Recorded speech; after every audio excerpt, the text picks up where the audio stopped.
Motivation is overrated. Environment often matters more. Anne Thorndike, a primary care physician at Massachusetts General Hospital in Boston, had a crazy idea. She believed she could improve the eating habits of thousands of hospital staff and visitors without changing their willpower or motivation in the slightest way.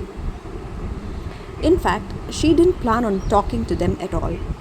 Thorndike and her colleagues designed a 6 month study to alter the choice architecture of the hospital cafeteria. They started by changing how drinks were arranged in the rooms.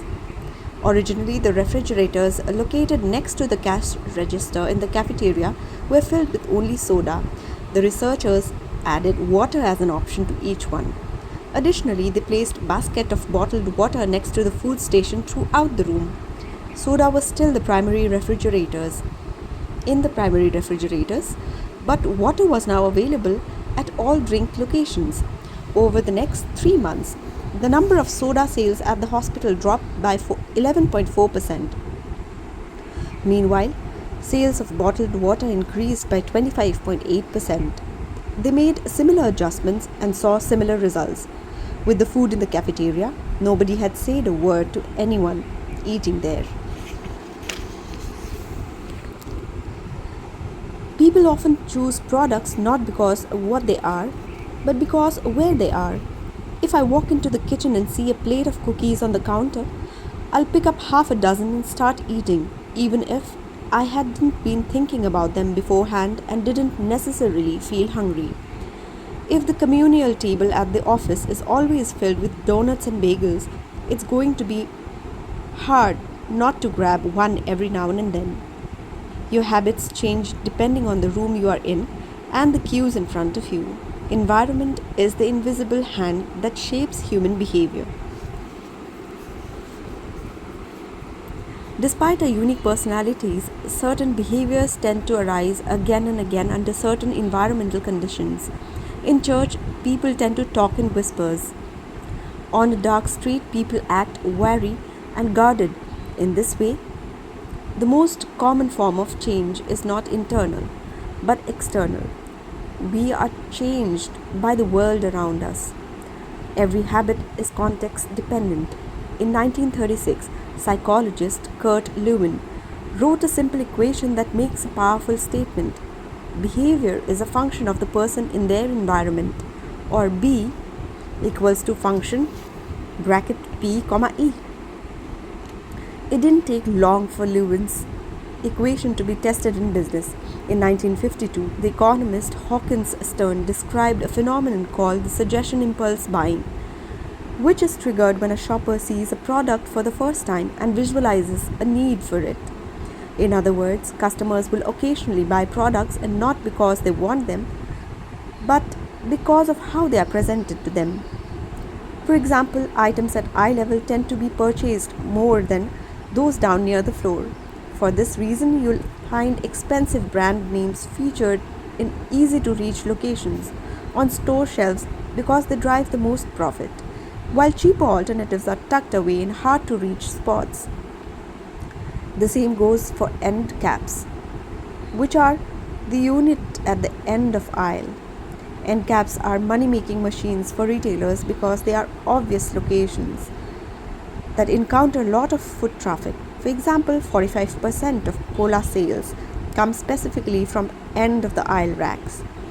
The more obvious available a product or service is, the more likely you are to try it. People drink Bud Light because it is in every bar and visit Starbucks because it is on every corner. We like to think that we are in control.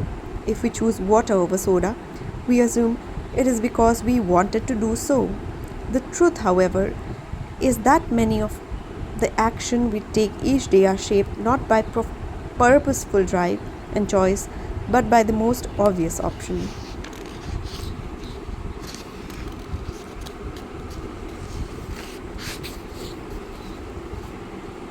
Every living being has its own methods of sensing and understanding the world. Eagles have remarkable long distance vision. Snakes can smell by tasting the air with their highly sensitive tongues. Sharks can detect small amount of electricity and vibrations in the water caused by nearby fish. Even bacteria have chemoreceptors, tiny sensory cells that allow them to detect toxic chemicals in the environment. In humans, perception is directed by the sensory nervous system. We perceive the world through sight, sound, smell, touch, and taste. But we also have other ways of sensing stimuli. Some are conscious, but many are non conscious. For instance, you can notice when the temperature drops before a storm, or when the pain in your gut rises during a stomach ache, or when you fall off balance while walking on the rocky ground.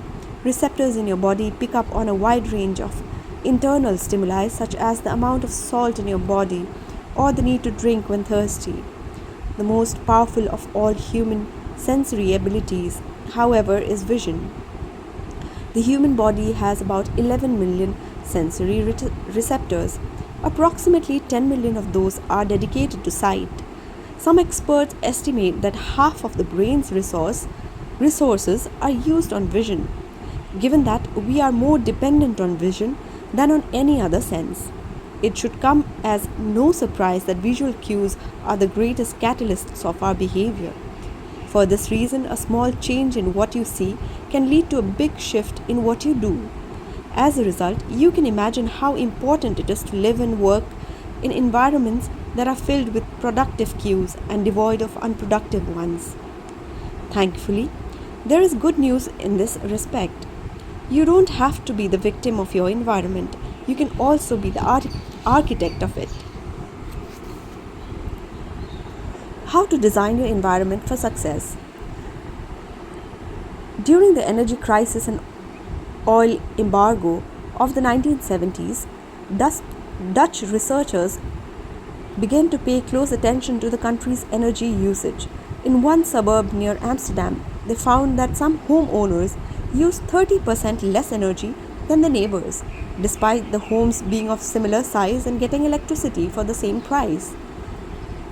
It turned out the house in the neighborhood were nearly identical except for one feature: the location of the electrical meter. Some had one in the basement, others had the electrical meter upstairs in the main hallway. As you may guess, the homes with the meter located in the main hallway used less electricity. When the energy use was obvious and easy to track, people changed their behavior. Every habit is initiated by a cue, and we are more likely to notice cues that stand out.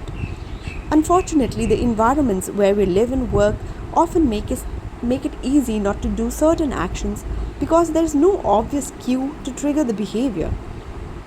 It's easy not to practice the guitar when it's tucked away in the closet.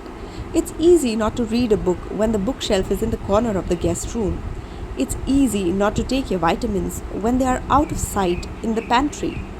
When the cues that spark a habit are subtle or hidden, they are easy to ignore.